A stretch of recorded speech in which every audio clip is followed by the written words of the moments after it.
Good morning, everybody. Buenos días a todos. Bill, be welcome to Costa Rica Club de Investigación Tecnológica. I will introduce you to the audience, but I want to, my heartfelt thanks for you to come and share your experience and knowledge with Costa Rican fellows. And I've read your work for quite a while, since the 80s. And in 2013, I conducted a seminar on software quality, and I read your paper on technical debt. So it's nice to have the author with us today. Good. So, muchísimas gracias a todos por estar aquí. Es un gran gusto presentarles al doctor Bill Curtis. Don Bill, le decía que yo lo vengo leyendo desde hace más de 30 años. Tiene 42 años de experiencia en software y trabajó muy activamente en el desarrollo del modelo de madurez de capacidades en software original del Software Engineering Institute en la Universidad de Carnegie Mellon. Y también fue el autor principal del People CMM, que es el modelo de madurez de capacidades de personas, ¿sí? Ya en su segunda edición. En los últimos años, él ha estado trabajando en la industria del software. Es el científico jefe y vicepresidente senior de Cast Software, que es una empresa que se dedica a medir la calidad estructural del software. Estamos hablando de cientos de empresas y millones de líneas de código y demás, que es parte de lo que le da información muy valiosa para la conferencia de hoy. Y además es el director ejecutivo del Consorcio para la Calidad de la Información y del Software, que desarrolla estándares internacionales para la medición del tamaño y la calidad del software.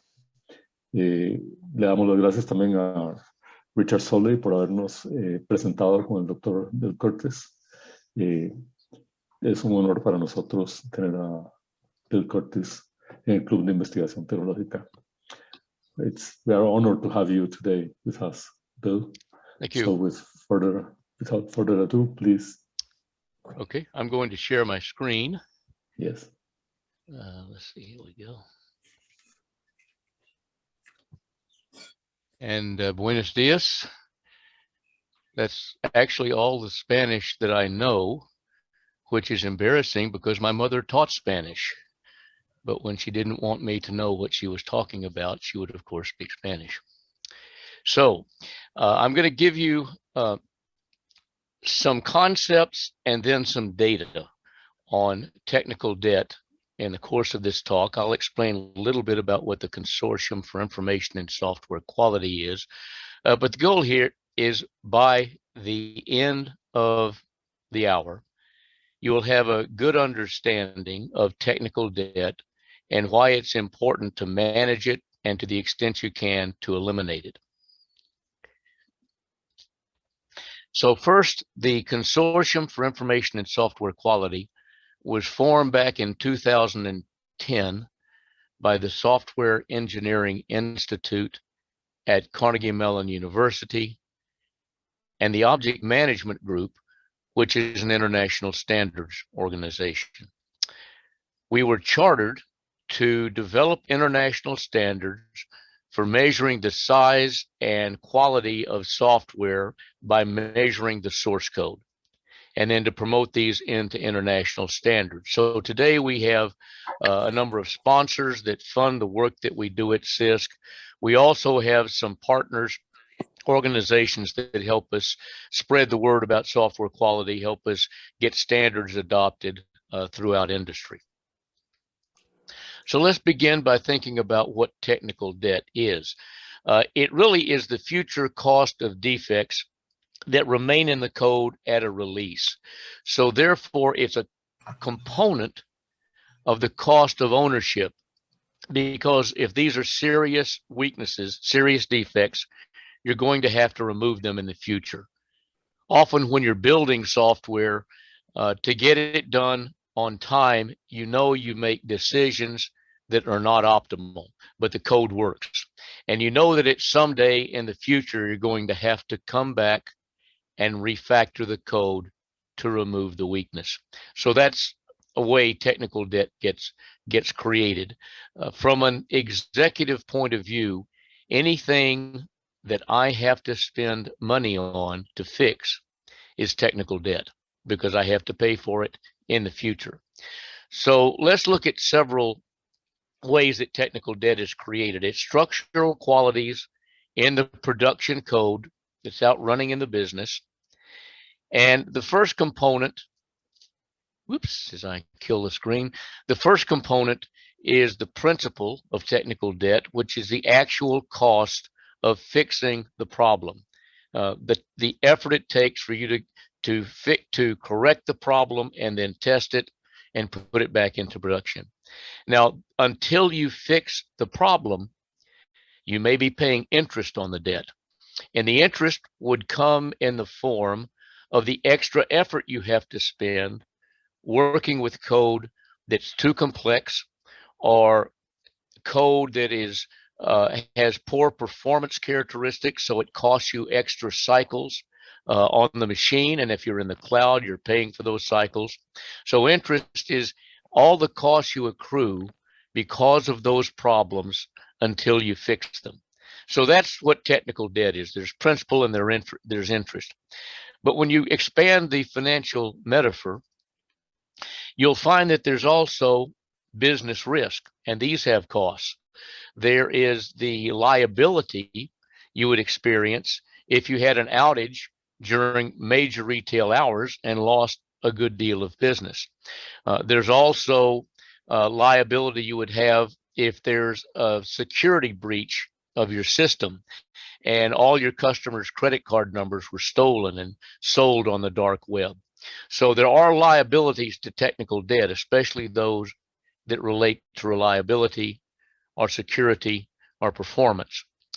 In addition, there is opportunity cost, because the time I spend fixing a problem, the time I spend fixing technical debt is time that I don't have to build new code, time I don't have to build new features and capabilities that would help the business expand their revenue opportunities. So the nice thing about the technical debt metaphor is that it allows us to talk about software quality in terms that the business understands. We're putting quality into financial terms, and the business understands costs. They understand it when we talk about the liabilities, when we talk about the lost opportunity cost, when we talk about paying back the principal by having to spend time fixing problems that we didn't fix before we released the code. So that's the concept of technical debt expressed in financial terms that the business can understand. Now, there are a number of ways that we use the technical debt metaphor in business. First, it helps us calculate the cost of ownership, because I want to calculate the cost of the effort to remove the technical debt. And that's an estimate. I have to estimate the cost of how much effort will it take me, what does that translate into dollars or euros or pesos or any other currency. Then the business is going to want to know what is the Luego la risk. empresa va a querer saber cuál es el riesgo The business auditors want that information. en la tecnología de la información. Muchas veces no tenemos cifras que darles. Entonces, lo bueno con la deuda técnica es que podemos cuantificar un poco de ese riesgo. El riesgo de que a hacker breaching it and stealing credit card numbers. In addition, it's a very good way to explain software quality to the business. They don't understand software. They don't want to, and they shouldn't have to, but they do want to understand why it costs so much. So this gives us a way to explain why we are spending additional money on fixing problems during development, so that we don't have this technical debt creating risk for the business and additional cost to IT once it goes into production. And then finally, it gives us a way to look at the quality of all the applications in our portfolio. So in doing that, it gives us a way to prioritize how we assign our resources to different applications to try to manage the quality across the whole portfolio. So those are some of the uses of the concept of technical debt.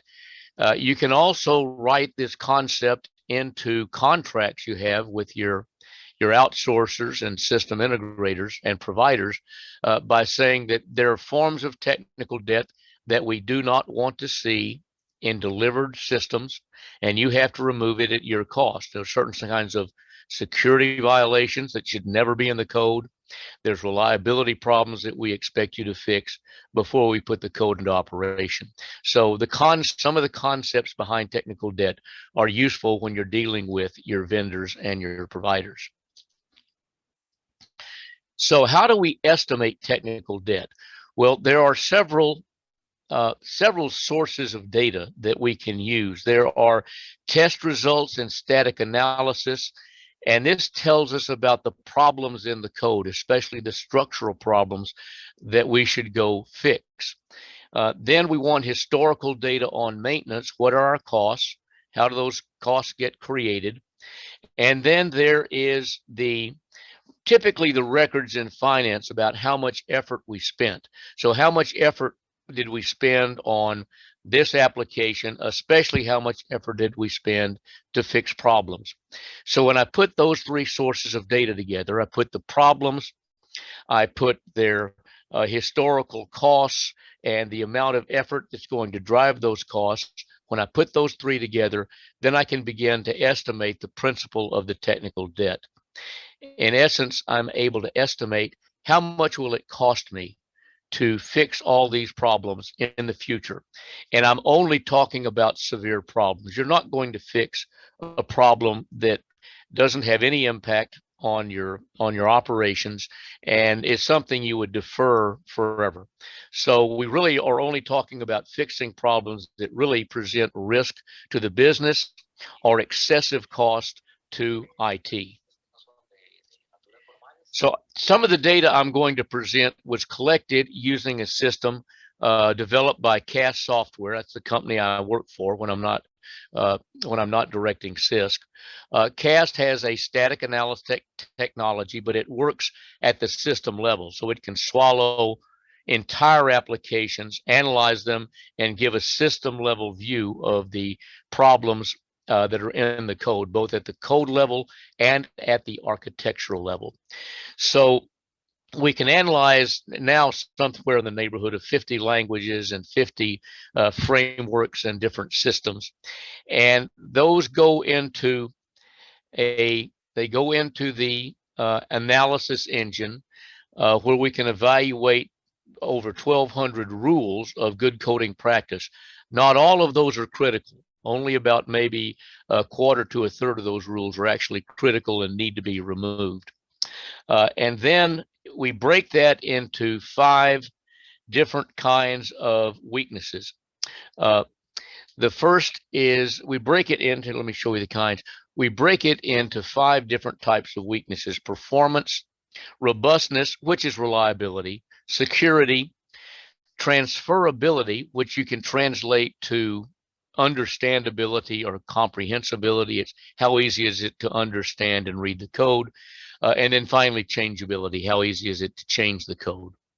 So you can see that the last 2, transferability and maintainability, basically translate into how maintainable is the code. Whereas the first 3, reliability, security, and performance, translate into the risk the code presents to the business. And so in each case, I've given you some examples of maybe 4 types of weaknesses that would fit into those categories. So for security, you can see the well-known SQL injection, cross-site scripting, buffer overflows, uncontrolled format strings, and what have you. Those are severe security weaknesses that you need to get removed from the code so that hackers can't exploit them to break into your system. So this is how we analyze the code. This is how we represent the weaknesses that we find in these 5 categories. And I'm going to use these in a few slides in presenting the data. Bill? So first, yes. Sorry to interrupt. I was just wondering, I mean, CAST is just one of these tools. I imagine there's other tools that people can use. There's Sonar does some of this. Synopsys has a tool called Coverity. They do this, especially for embedded code. Synopsys is especially good at embedded code. CAST is good at IT type systems. Sonar Cube does a good look at looking at the lower levels, the code level of the code. So there's different tools out there. This is the one we use because it gave us ability to look at the architectural level as well. So there's 3 levels that you need to think about software quality. The first level is at the code unit itself. This is what I do as a developer. I write a component, I do my unit tests, I submit it to the build, and at that point, I believe it's the most perfect piece of software ever written on planet Earth because I built it. However, that piece of code now that component has to work with lots of other components, probably built in the same language or a framework that works with that language, that are spread across what we'll call the technology level. Usually the business logic is in a technology, a similar technology. And now my components have to interact with many other components in a much larger, more complex system. But the biggest problem is that that's not the whole application. An application is a stack of technologies. I've got the user interface level. It may be interacting with a mobile device or some other device. There's my business logic. There's the database. There's macros and frameworks that might be working with. And then at the bottom, there's the database and whatever language you're using to interact and query the database. All of these are probably written in different languages. So I typically, in a large application, you'll have 5 or 6 different languages that the code is written in. And this is where the worst problems arise. They're at the system level, the architectural level, and they're represented by all these interactions. So just knowing that you have a good component, you've written a good piece of code, doesn't mean that that piece of code won't have problems when it begins interacting with other pieces of code at other levels in the system that are written in different language. That's where the big problems are. In fact, let me give you an example of that. This is I'm going to talk about architecturally complex defects, and those are the ones that exist at the system level, where it's interactions between different components, probably written in different languages that sit at different places in the system. So there was a study done of a telecommunications system in Canada, and it was done by one of the major system integrators for the customer, the big telecom customer. And what they found was that 92% of all the weaknesses were at the code level, at the component level. They were within a single module or within a method or within a class or what have you. They were small. Only 8% were at the architectural level. And this is typical.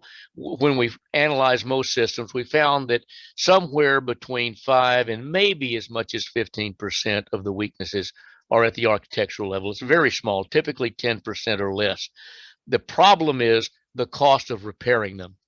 That 92% of code weaknesses only accounted for 48% of the overall fixing effort.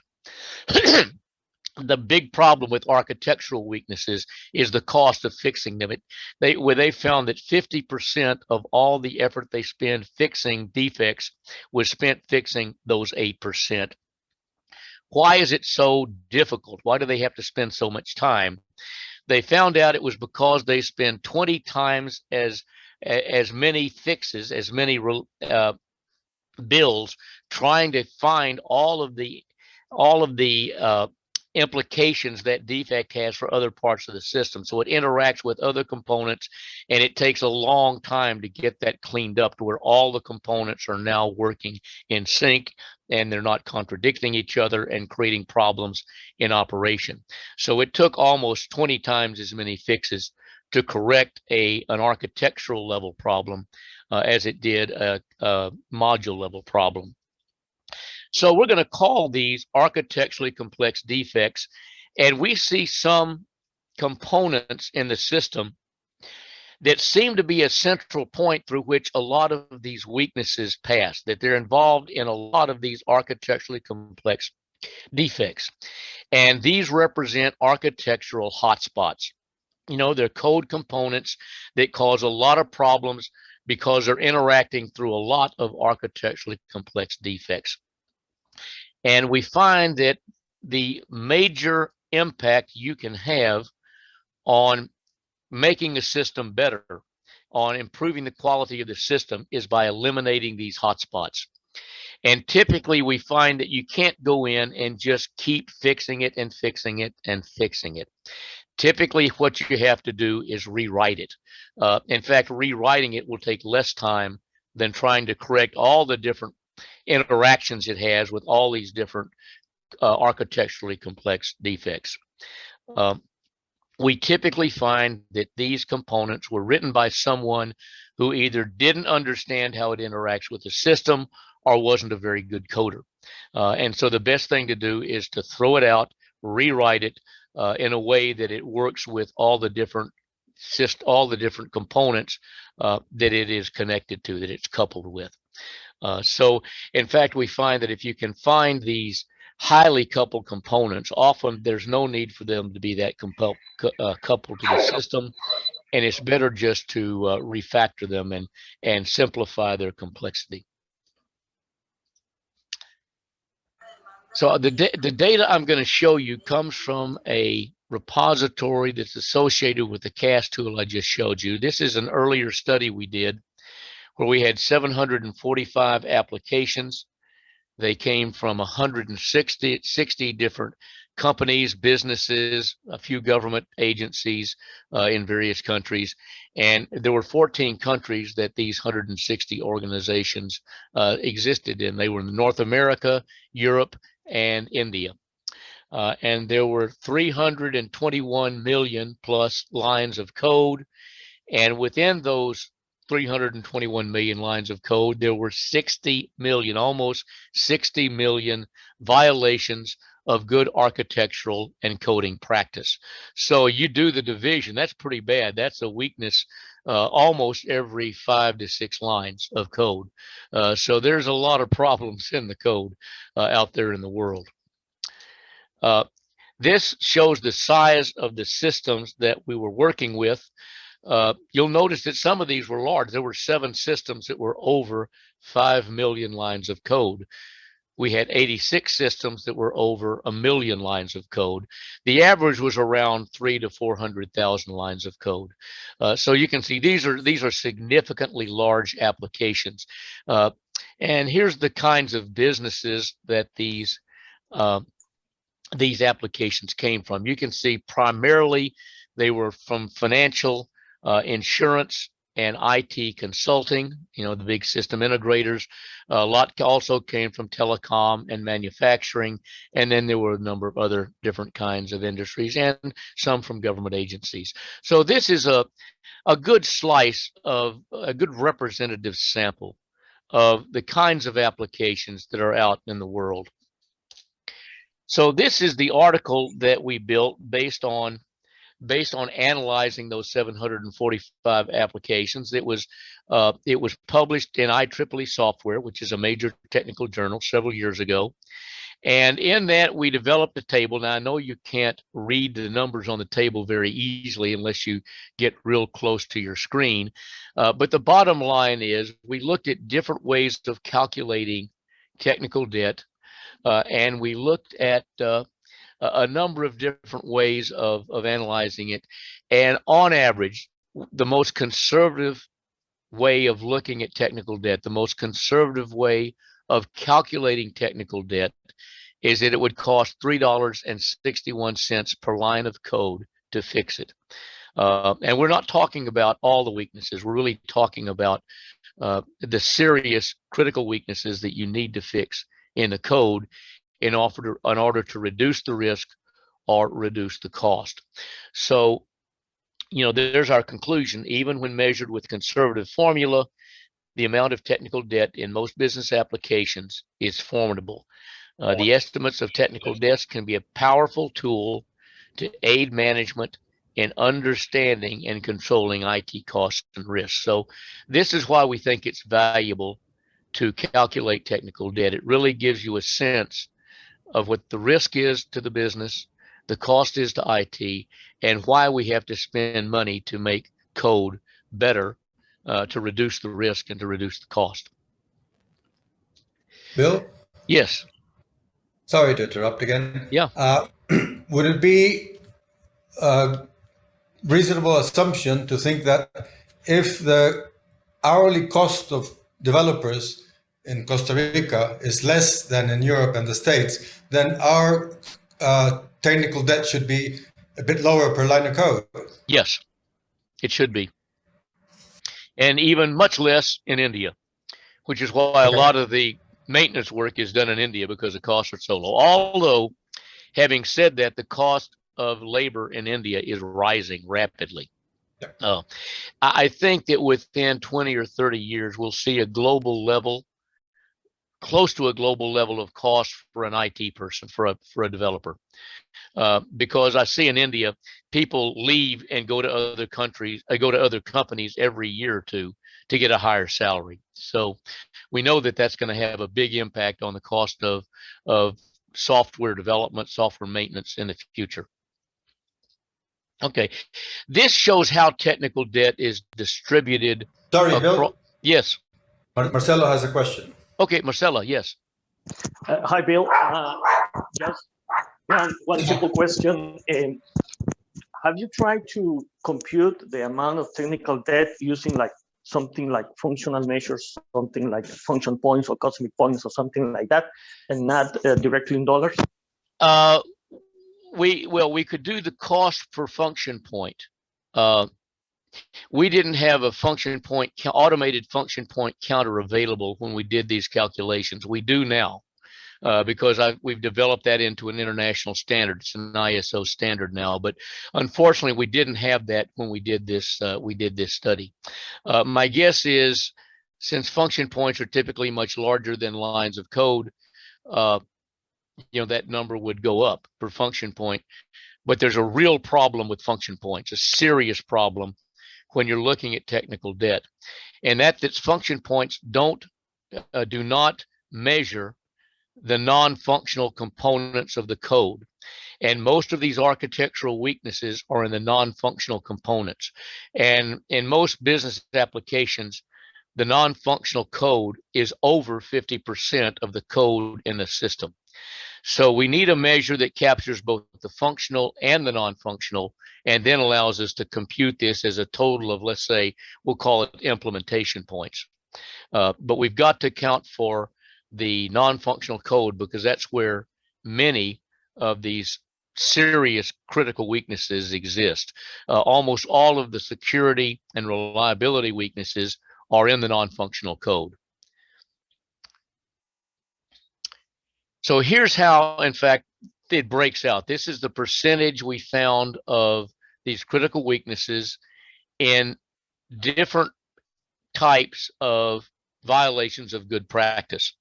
So you'll see that 40% was in this transferability. It was roughly how understandable is the code.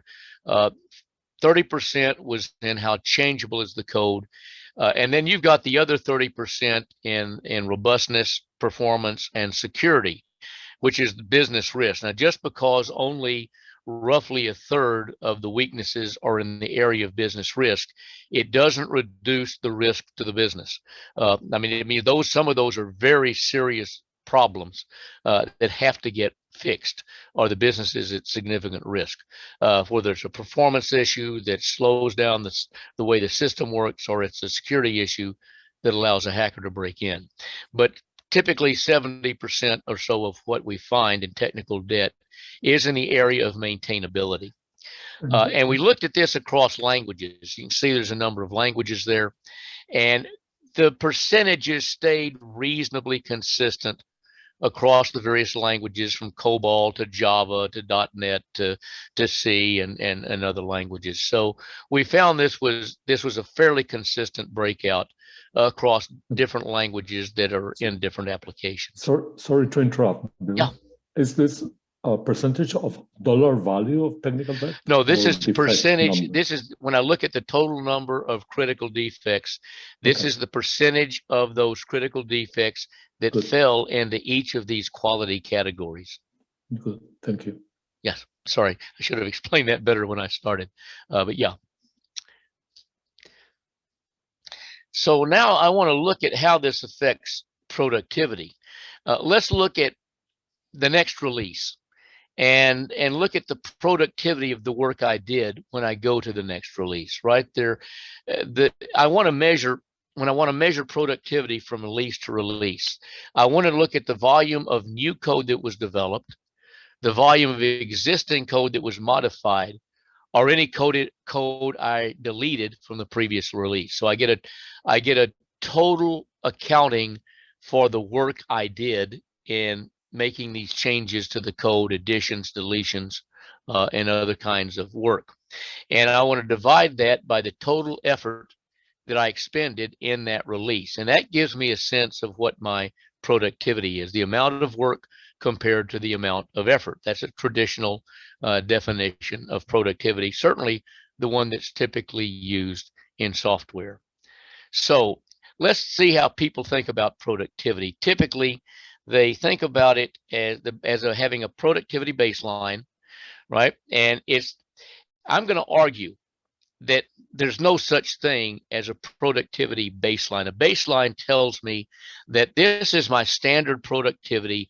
It'll be the same from release to release to release because I have the same people, we're using the same tools, working on the same application. So our productivity level ought to stay the same unless we make major improvements. Now, I'm going to argue that's not true, that is a myth. It just doesn't work that way, that in fact, productivity is a monotonically decreasing function when you compare the amount of work to the amount of effort. Why? Because every time I release a new version of the code, I've probably increased the technical debt, right?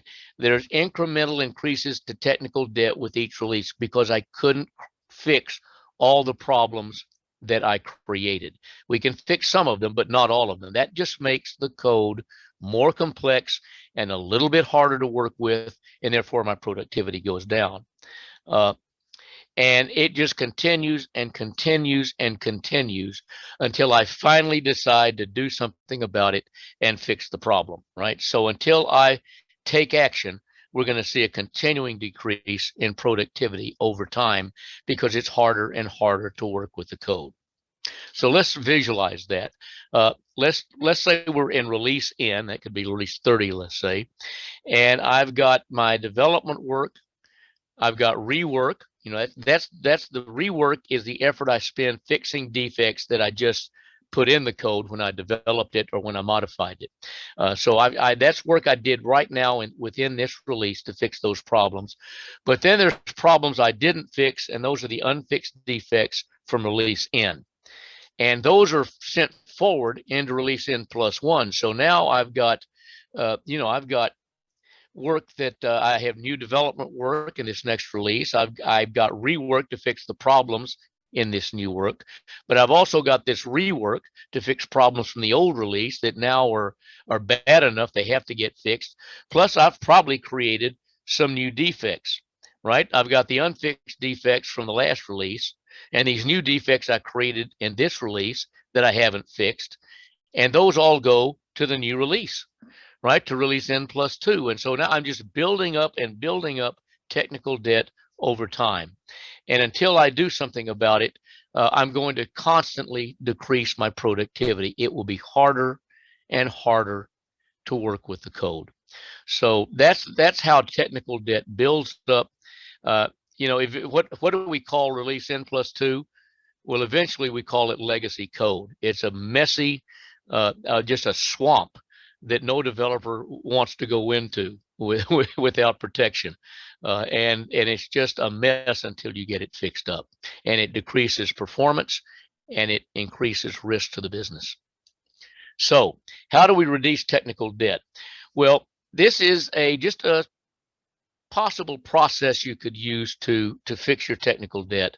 And it starts with executives setting a policy that we must spend time reducing technical debt. If executives don't set that policy, the developers will never have time to do it, because you'll get all these priorities from business, from IT. Your entire sprint will be filled up with new stories, new work, no time to fix old defects. So you need a policy that says either every third or fourth sprint will be dedicated to removing technical debt, or each sprint we'll spend 10 to 15% of our time fixing technical debt. But without a policy, it'll never get done. And then once they have that policy in place, we can begin, the application managers can begin setting reduction targets and building plans for what they, how they want to reduce that. Let's say I want to reduce half my technical debt within the next 2 years. How are we going to do that? And then we want to go and analyze the code, right? And see kind of what kinds of technical debt we have, and then build plans for dealing with it, build plans for action, and what we're going to do in each of the next several sprints, what types of technical debt we're going to reduce. Typically, I have a backlog that identifies weaknesses that need to get fixed, and so we want to have a plan for doing that, and then we go in and remediate those violations, and then we want to test those results and make sure that what we're releasing is now better code than it was before. And then typically we want to report our results to the business. We want them to know how we're continuing to make the IT systems that serve the business, how we're continuing to make them better, more reliable, more dependable, and trying to reduce the cost of IT. So this is just a potential way to go about reducing technical debt over time. You won't do it all in one release. It will take a number of releases over a year or more to get the most serious parts of the technical debt removed from the system, if you have a system that has a lot of technical debt. So how do we translate this into business measures? Because a business doesn't care about reliability and changeability. What they care about is actual business things that create business value or reduce business risk. So we look at our 5 quality characteristics and we'll say, what kind of operational problems do they create? And you can see, robustness, that results in outages, slow recovery from outages, performance is degraded response, down at the bottom, changeability, excessive effort to continue working with the system. So IT just keeps costing more and more, and you're getting less and less. And so when we look at the business side of this, we start seeing, what does reliability mean? It means availability. How often is your system going to be down, and how often is it available to you and your customers? Performance, if it's an internal looking system, then it's how efficient is my workforce that uses this system. If it's an external looking system, how satisfying is this system for my customers to work with, because they get quick responses. Clearly, security is protection of confidential data, whether it's your own proprietary data or data your customers have entered into the system. Transferability, well, that's just the productivity of your people working with the system. The more understandable it is, the less complex it is, the more they can work much more quickly and understand the code. We find that in maintenance, 50% of all the effort spent in maintaining a system is spent on trying to understand what the code is doing. So any way we can cut that cost dramatically reduces the cost of maintenance. And finally, changeability is how fast can I get new functionality into operation for the business. How fast can we give them new competitive capabilities? They understand that quite a bit. That's really more than anything else. That's what they want from IT, is getting things into operation fast so I can be competitive or satisfy my customers. So this is an example from a very, very large telecommunications company. And they had a lot of systems that were not performing well, that had lots of defects. It was costing them a fortune. They weren't having time to build new capabilities because they were having to spend so much time fixing serious defects. So they finally, you can see the red dotted line going down the middle. That's when they started using a static analysis technology to identify the worst parts of their technical debt. And this is the results they saw. You can see that the gray parts of the bars there is the time they spent fixing code defects, the time they went in to fix software problems, and the blue is having to fix non-code problems, things that were not in the code but system level things they had to fix. And so you can see that once they started analyzing the code and finding where the technical debt was, finding where the most severe violations were, they could dramatically reduce the effort over time they spent fixing defects, release by release, because as the code got better, they had fewer defects to fix, and they injected fewer defects in the code they were building. It was easier to write, make a modification to code that's in good shape, that's not complex, and therefore you don't make so many mistakes. So they just found overall they not only reduced their cost, they improved the performance of this application to the business itself. This was across releases. This is data from a large system integrator in Europe. It's 21 systems or 20 systems for their clients that they were maintaining for clients. And as they began correcting technical debt, you'll see on the bottom there's a maintainability index. It's really a total technical debt index where they were looking at technical debt. And you can see that on the y-axis, what we're showing is the logarithm of the number of tickets that were placed against each of those systems. And what you can see is that as the maintainability index improves, 4 is the top number, 1 is the bottom number on this. But as the maintainability, it improves and the technical debt is reduced, the number of tickets is dramatically reduced, because this is a logarithm, remember. So they were very satisfied. In fact, what they found is that it cut if they could make a change of 0.24 on this scale in their maintainability, it cut their maintenance activity by 50%. Dramatically fewer tickets, dramatically less effort to fix them. So this really proved to that system integrator and their customers that spending time reducing the number of defects, eliminating a lot of the technical debt, had enormous impacts on the cost of maintaining the system.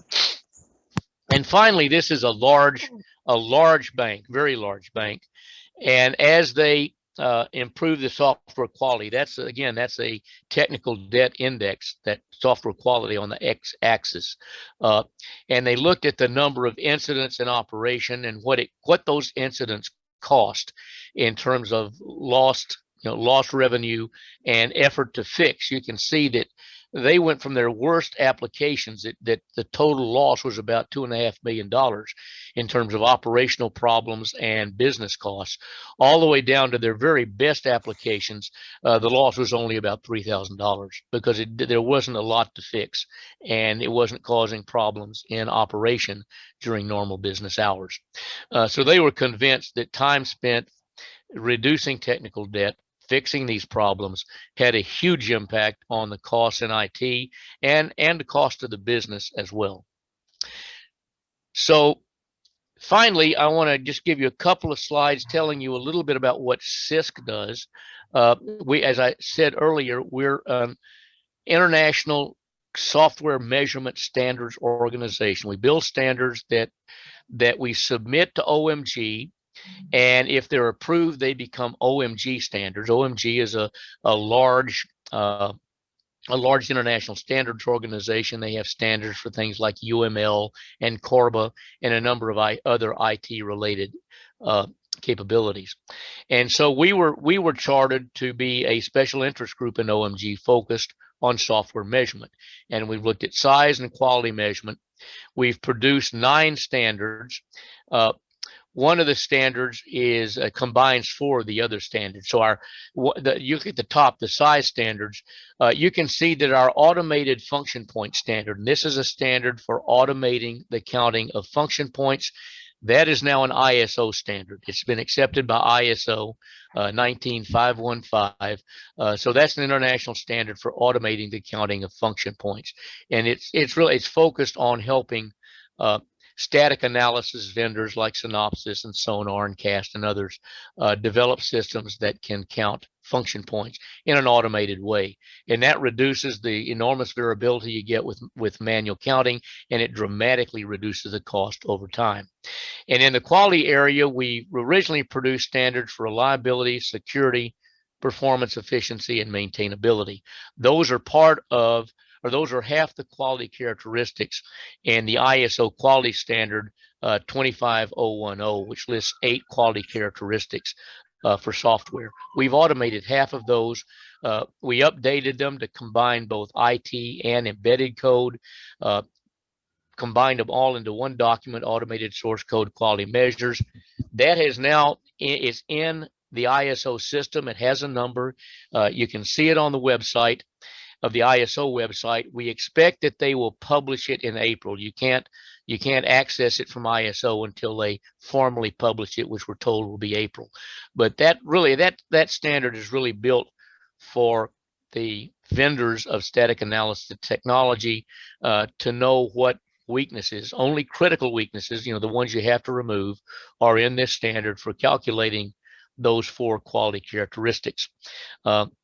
But for those of you who want to hold your vendors accountable, you can say, we expect that you will achieve certain levels of quality as specified in ISO IEC 5055, because that specifies, or you can pick 1 or 2 of the quality characteristics. Here's what you have to achieve in security. Here's what you have to achieve in reliability. So that's how Cisc works. Our most important work becomes an OMG standard, and by far the most important components of those standards are moved over to ISO through the OMG fast track. So finally, this is the Cisc website. I invite you to come become a member of Cisc. Membership is free. Anyone can join. Because Cisc is paid for by its sponsors. The sponsor organizations put up the funds to support our work and the website and other things we do. In the website, we have all the standards. They're free. So the standard you'd buy from ISO is free on the Cisc website as an OMG standard. We hold annual conferences on cyber resilience, with security, reliability, and a number of other things. And we have people from the government and industry come and talk on some of the critical issues in cyber resilient software, cyber secure software. All of those talks, all of the PowerPoint decks from those talks are available in the website. So there's a lot of information there. There's language you can use in contracts to specify the quality you want for these various quality characteristics. So I encourage you to join. These are the companies that we have members from. Now we've got members from all the Fortune 100, most of the Fortune 1000, and so membership is free. Just go to the Cisc website. There's a button you can push and answer a few questions. We send you a password and you're in. So with that, let me open the floor for questions.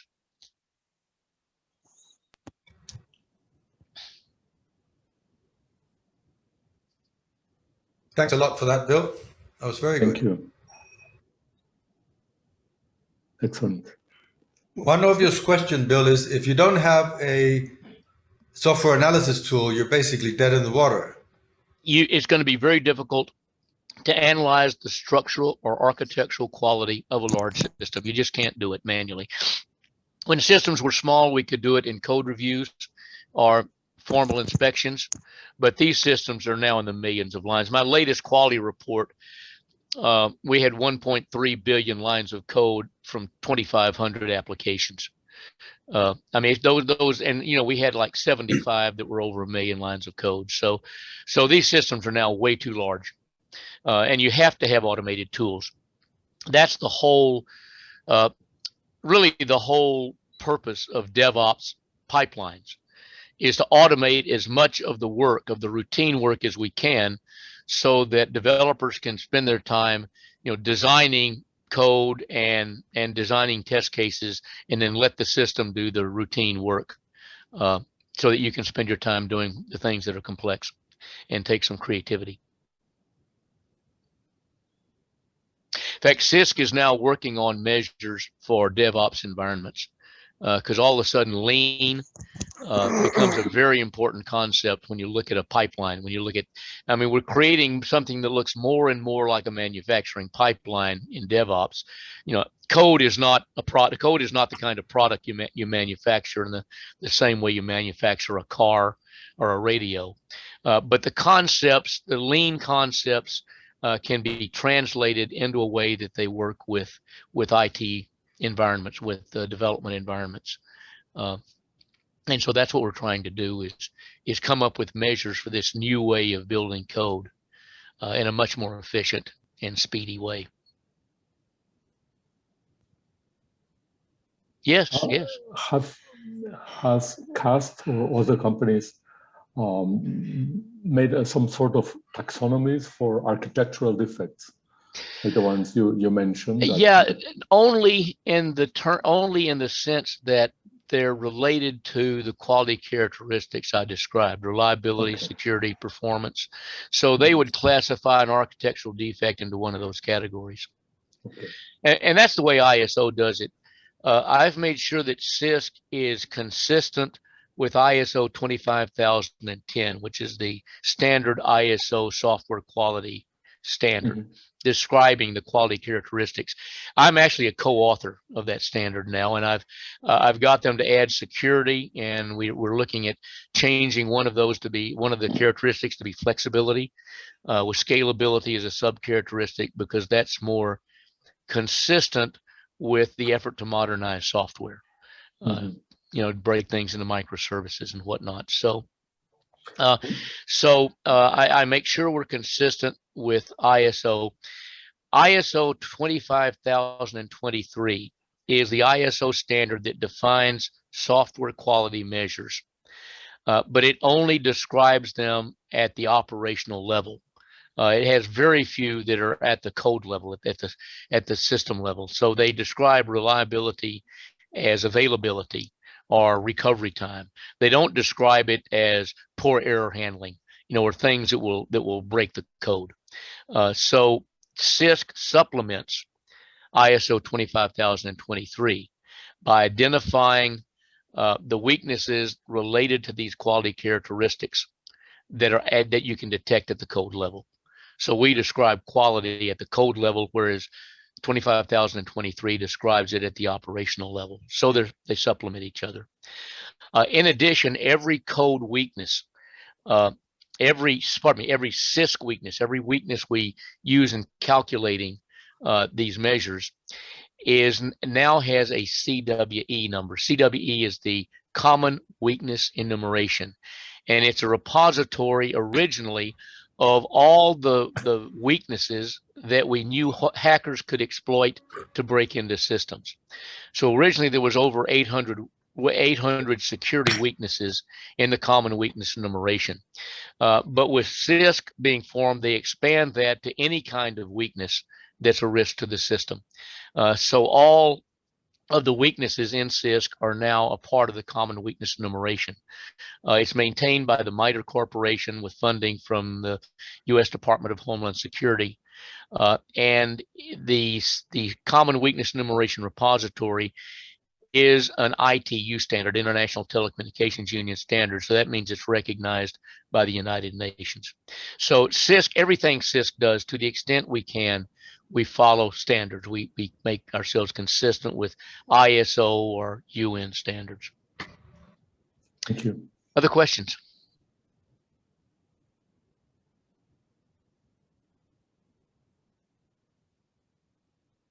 There is one in the chat. Oh, okay. From Professor Alexandra Martinez. Should I read it, or do you want yes, to? Let's see. Well, yeah, you better read it. It's probably in Spanish. How is technical debt affected by trends like agile methodologies, for example? Yeah, actually, that's services, a great microservices. Yeah, it's a wonderful question, and I'll break it into two parts. One of the consultants at Gartner, one of the major IT advisory services, found that agile methods were actually rapidly increasing the amount of technical debt in systems. And it's a problem when you have a short cycle time. You've got a sprint and it's 2 weeks or 3 weeks. You don't have a lot of time to be fixing the problems that you created and fixing, code. Complex code that you created in a component that you realize I could simplify that, but you don't have the time because you've got to deliver the code to the build and get it out in the sprint. And so they find that technical debt seems to be increasing as a function of agile methods, and in some cases it's increasing fairly rapidly. Now, as sprints go forward, they keep getting filled up with requests from the business and from IT, and they don't have time to go back and fix the technical debt they've created in many cases. So that's a problem. There's no policy that protects time for eliminating technical debt in the future. So in some cases, agile methods are building technical debt at a legacy pace. And that's a real problem. So there has to be some protection within a sprint for the percentage of time you're allowed to go back and fix technical debt from previous releases, refactor the code or fix an architectural problem.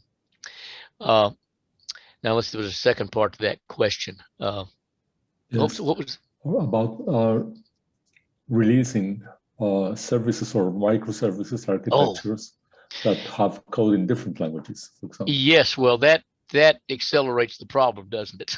I mean, microservices are both a blessing and a challenge. They're a blessing because it simplifies things. I don't have to coordinate with the entire rest of the organization to make change to code. I mean, in theory, my team has responsibility for the following components, and we're self-managed and self-empowered, and so we can make the changes, fire it down the DevOps pipeline, and it goes into operation and everything's fine. In practice, over time, as people begin to degrade a microservices architecture by making connections to each other's data repository without going through proper APIs or other data management capabilities, you degrade the architecture, and it's no longer really a microservice-based architecture. It's starting to look more and more like legacy. So you have to protect the architectural integrity of the way you're going about maintaining a microservice-based system. Second, the additional complexity you get, once you break it into microservices, there's lots of moving pieces. One of the problems people find is that if they've got 3 or 4 different microservices doing the same thing because they were built by different people who didn't realize that another microservice exists that did essentially the same function. So they become large and complex, and you have to manage the integrity of the functionality, so you don't have too many pieces doing very similar functions. That's an interesting new form of technical debt, right? And then just the overall complexity of having lots and lots of microservices, and it's hard for anyone to understand all of them and how they all interact. I mean, in theory, if you honor the APIs, then you'll keep reasonably safe. But there is a lot out there in a microservice, and the complexity of that environment can be challenging. So the more you can do to simplify the complexity, to make it easier to understand what microservices are out there and what a new microservice may want to interact with in terms of using other features, the better. So it is challenging. The technical debt within a single code component is still there because that's within a microservice, and that microservice can have a lot of technical debt built up inside it that needs to be refactored. But you also have to really make sure you maintain the integrity of the architectural structure of the microservice compendium, or else you'll lose the value of having microservices, and you'll have created a tremendous amount of architectural debt. Other questions?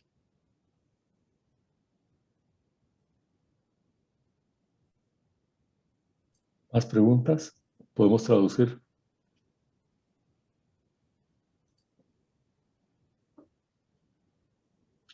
Yep, I have one small question. Okay, sure. You mentioned the developers level who are the finest programmer in the face of the world. We all think we are. Yes. And is that the level that SonarQube is able to attack? No higher levels, or? Well, they're moving more and more to get system level, try to do system level analysis. So they're getting there. They're getting there. Okay. Originally they were heavily focused on code components, and now they're expanding out. So CAST and Sonar typically have been there for quite a while. Yes. And there's others. I haven't mentioned all of them. There's lots of different competitors out there. There's a brand new one called VeriPrism that actually has a very fast, efficient system because it uses newer technology. So they're one of the possible, and they do architectural level analysis. And I am a professor, so this question is more linked to my previous one. Sure. And probably to Professor Alexander Martinez one is, what can we do to learn from what you are researching and seeing in the field, so that new generations of software developers learn better practice to avoid building technical debt? Yeah. Well, there is, if you're a professor, I assume your university has access to IEEE and ACM publications through the standard system. And there is a conference that I think is sponsored by either IEEE or ACM. The Software Engineering Institute's heavily involved in it, on technical debt. Okay. It's typically held every year at the International Conference on Software Engineering. It's one of the sub-conferences. Okay. And there the leading researchers get together and present papers and argue a lot. And there was recently, they got 40 of us together in Dagstuhl, Germany. There's a series of conferences that the German government sponsors called the Dagstuhl conferences on various topics in IT. And they publish books with all the different papers. And so we had one 3 or 4 years ago on technical debt, and it brought a lot of the researchers together. So I think if you look, you can probably go into the IEEE and ACM systems and hunt through IEEE software, transactions on software engineering, and some of the other, and especially look at the conference papers where you see a technical debt conference.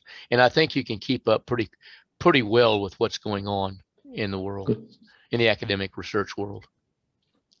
Thank you very much. There's a question from a colleague from Banco Nacional, Jaime Murillo.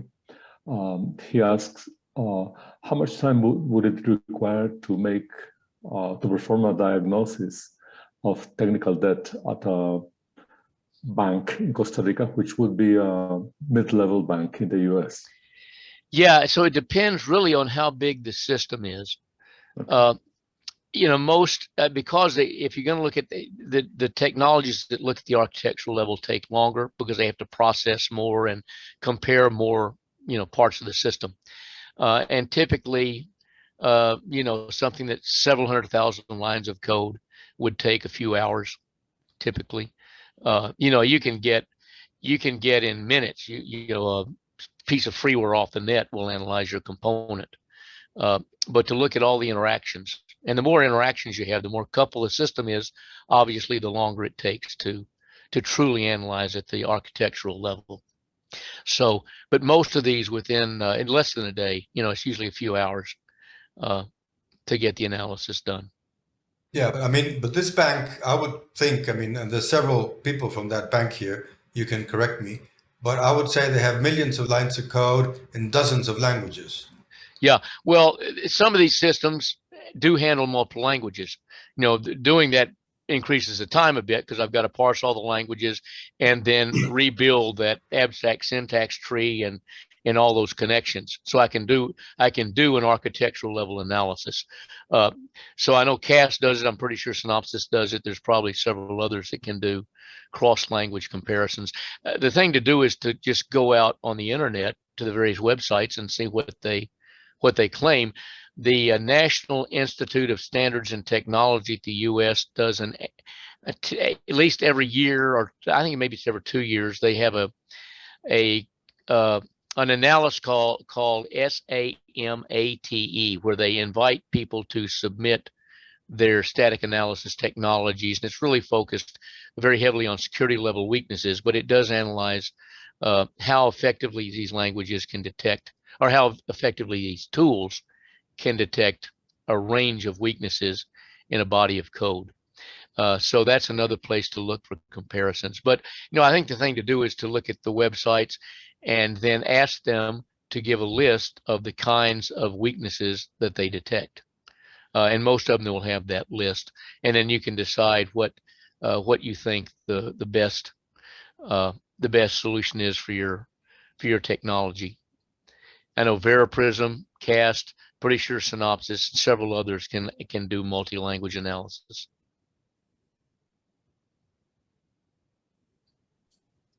There is another question from Nelson Cotto from the Central Bank in Costa Rica. He asks whether there is any way of knowing and controlling or differentiating technological obsolescence. Sorry. How much COBOL do you have? The amazing thing when we analyze these systems in banking and to some extent insurance, but especially in banking, the amount of COBOL is staggering. It's massive. In fact, most of the critical systems are still in COBOL because they work. They're very, very complex. There's no documentation, and the guy that wrote it is dead. Right? So people are scared to go back and redo all the COBOL because they don't know everything that's going on, and they know they'll make a mess of it. So they build the Java code around it, sort of as a wrapper around the core COBOL system. So, and COBOL is sometimes challenging because the average size of a component in most modern languages is roughly 50 lines of code. In Java, it's roughly 30 lines of code. In COBOL, it's 600 lines of code. So it's just a different world, and banks are loaded with COBOL. Now, if you don't have a lot of COBOL, you have a blessing. The gods have smiled on you. But I think look at the companies that I've mentioned that do multiple language analysis. It does take a little longer, because you got to build the abstract syntax trees, integrate them so you can get a good vision of the overall structure of the application and identify the weaknesses within that abstract representation. But I think, go ahead. I think there was another part to that question. And to know whether it's a good idea to migrate the thing into a well, I think migration is a strategy. Right. And some people migrate part of the system into microservices, but not all of it. There's reasons to go to microservices. One, you want to move things to the cloud so your operational costs will be less. You want to simplify the system so that it's easier to make changes rapidly and get new functionality into operation. You want to be able to separate to some extent the work of teams so that teams can work independently with their own set of components, make changes to those components, shoot them down the DevOps pipeline and get them more rapidly into operation. And that, that's one of the advantages of a really well architected microservice system. So I think you have to decide what parts of an old legacy system you want to turn into microservices. You probably want a strategy because some of a legacy system is so complex and not documented, and it's going to take a long time to know that you have broken it into microservices in a way that is faithful to the original functionality of the system. Some things you can pull out very rapidly, right? So you have a strategy that says pull out things rapidly that you can pull out, and then carefully decompose this massive chunk of highly coupled legacy code that's more complex than most people can collect in their head. But there's no requirement. I mean, there are a lot of people who have moved some of their systems into microservices, but not others, because they felt the cost was too great and the risk was too high, or the benefit wasn't sufficient to justify the effort to do it. So again, it's a strategy that looks at cost and your IT strategy going forward.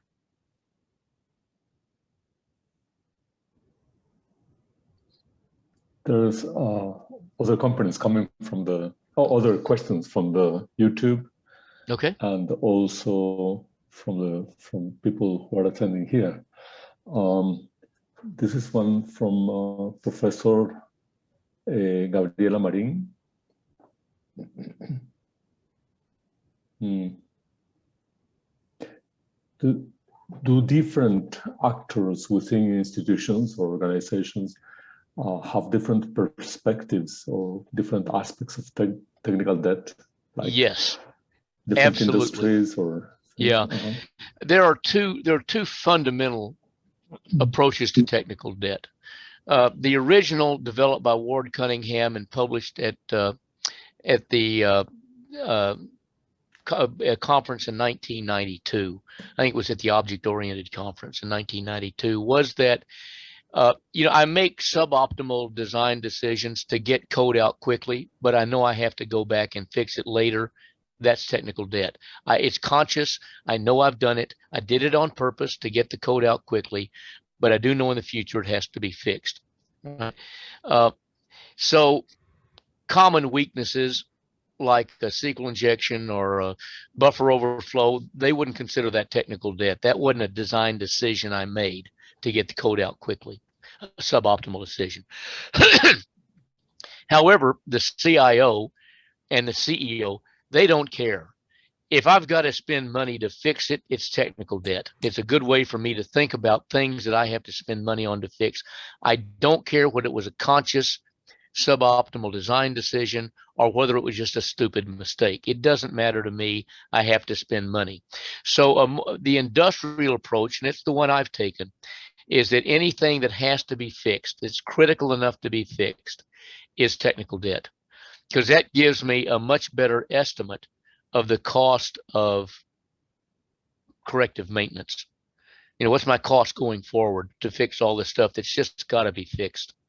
And so I think it's more, the definition I use is more useful for industry, but academically there's interest in the cost of making suboptimal design decisions because I just had to get code delivered.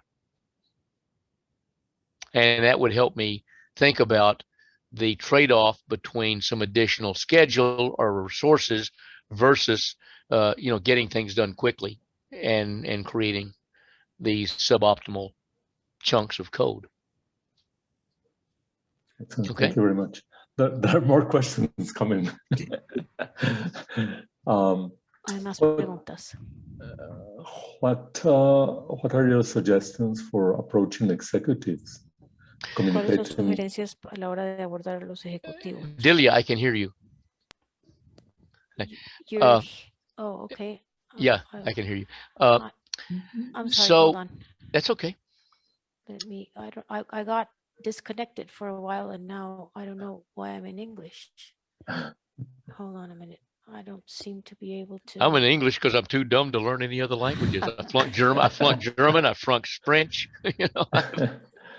It's amazing. I even have a degree. Hold on. I passed Latin because you don't have to speak it. No me puedo pasar. y no sé cómo.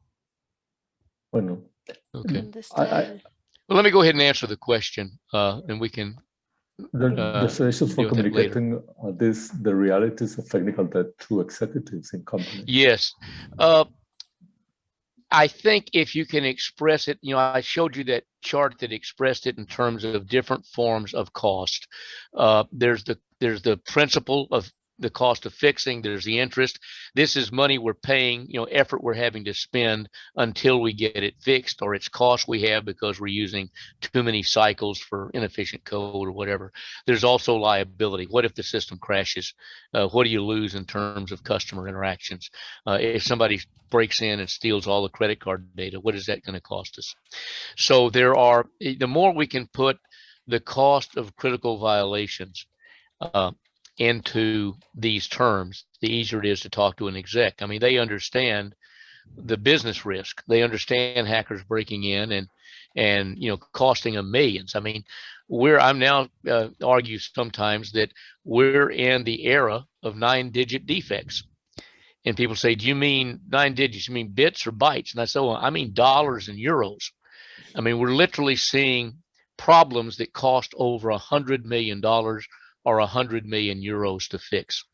Target had a breach of all their credit card data. They figured it was about $200 million in liability.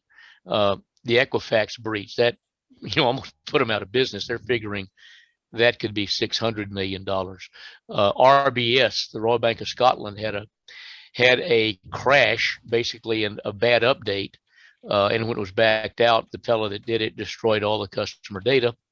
And so, 22 million Britons couldn't get to their bank accounts for 3 weeks, couldn't pay their mortgages, couldn't buy food. I mean, it was a disaster. They figured that was about 175 million British pounds, which would be somewhere closer to 250 to 300 million dollars. So, the worst of these is costing a fortune. For a mid-sized bank, it won't be that bad, but it's still, would have an enormous impact on the quarterly profit.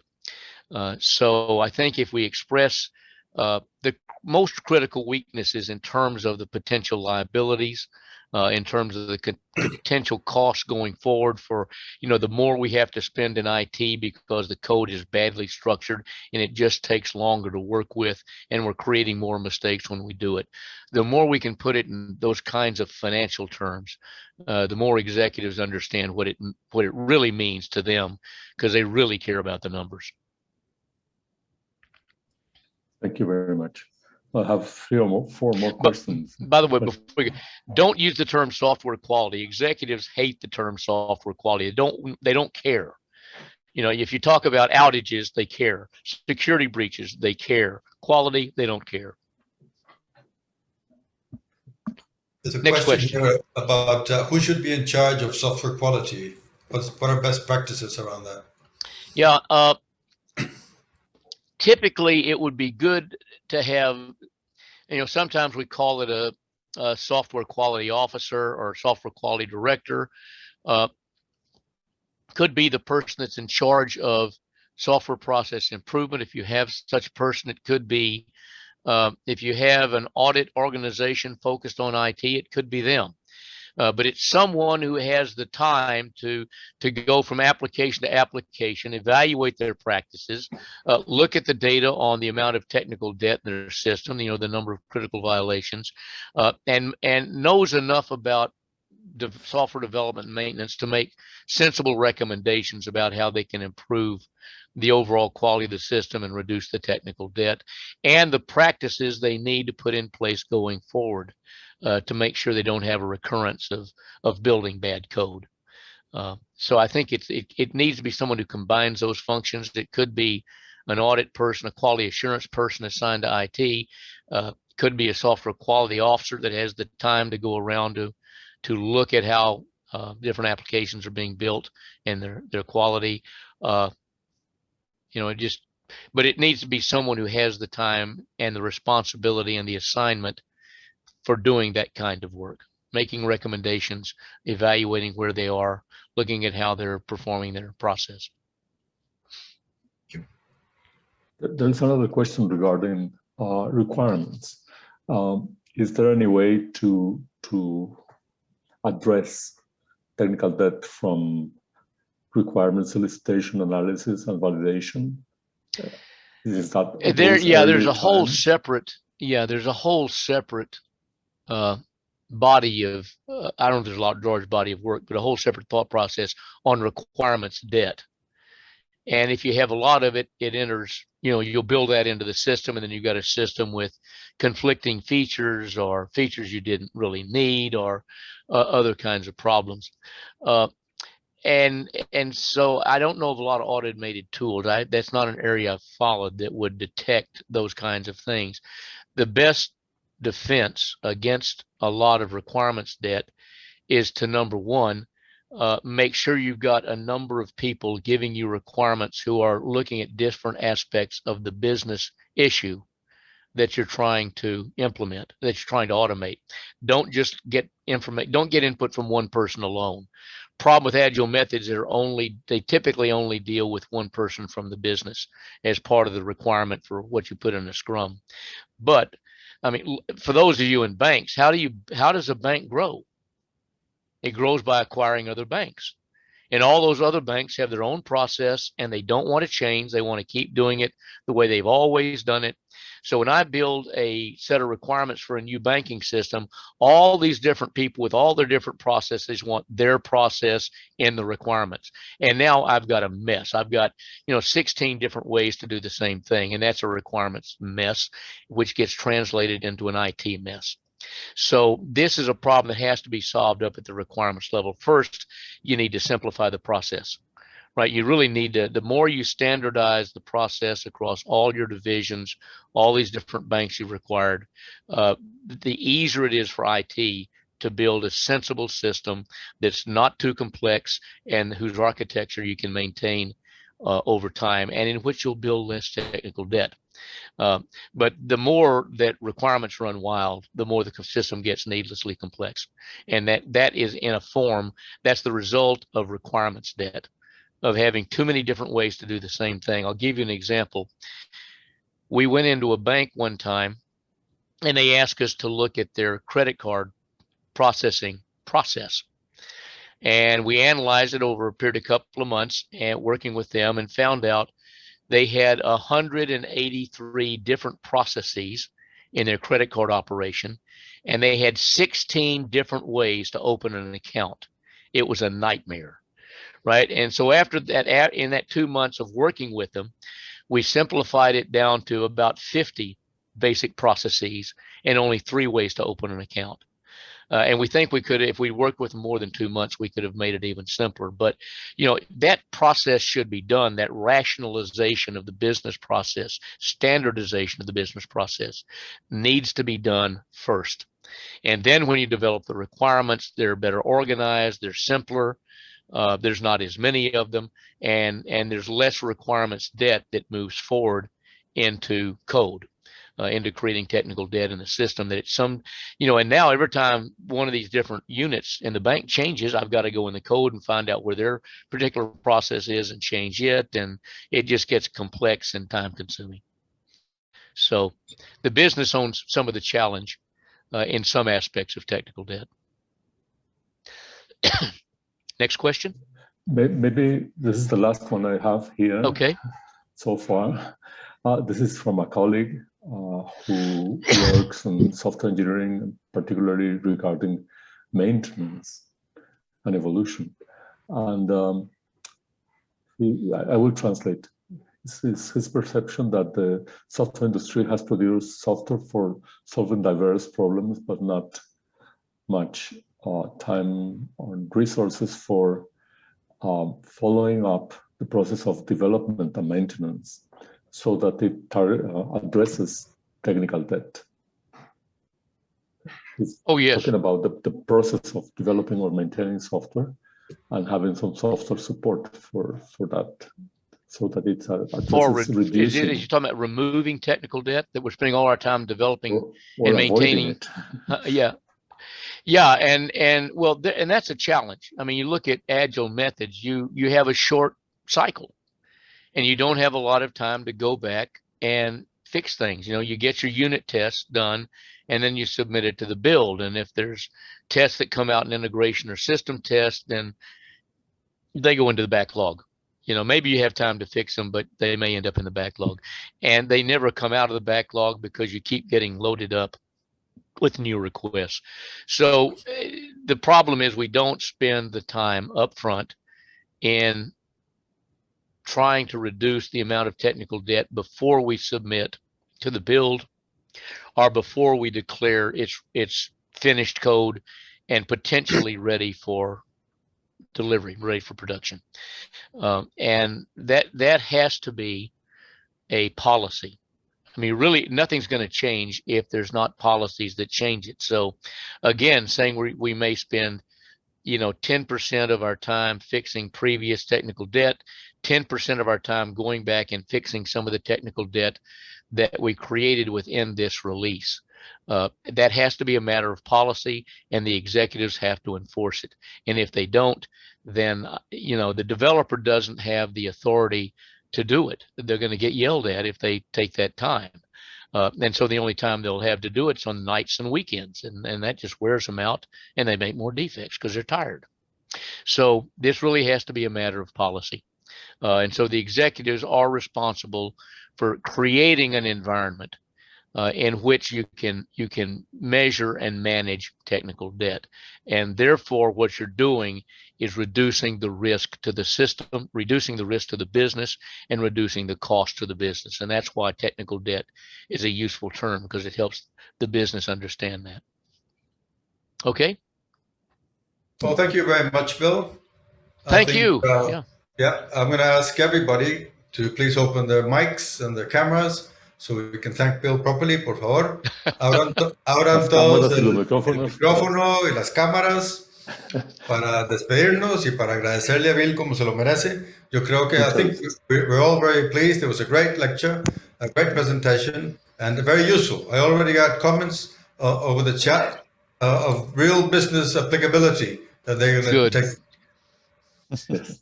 Well, good luck. Thank And you very I much. really enjoyed having a chance to talk with you, and good luck on going back to your banks and other businesses and having some real impact.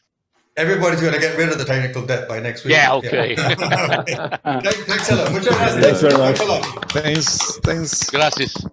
Muchas gracias. Thank you. Gracias. Bye bye. Muchas gracias. Excelente. Excelente. Chao. Gracias. Muchas gracias. Chao. Muchas gracias. Gracias a todos por venir. Muchas gracias. Hasta Gracias luego. por invitarnos. Gracias por Gracias por la invitarnos. invitación. Ustedes Muchas por el evento. Gracias. Excelente. Hasta luego. Que la Hasta pasen luego. bien. Chao.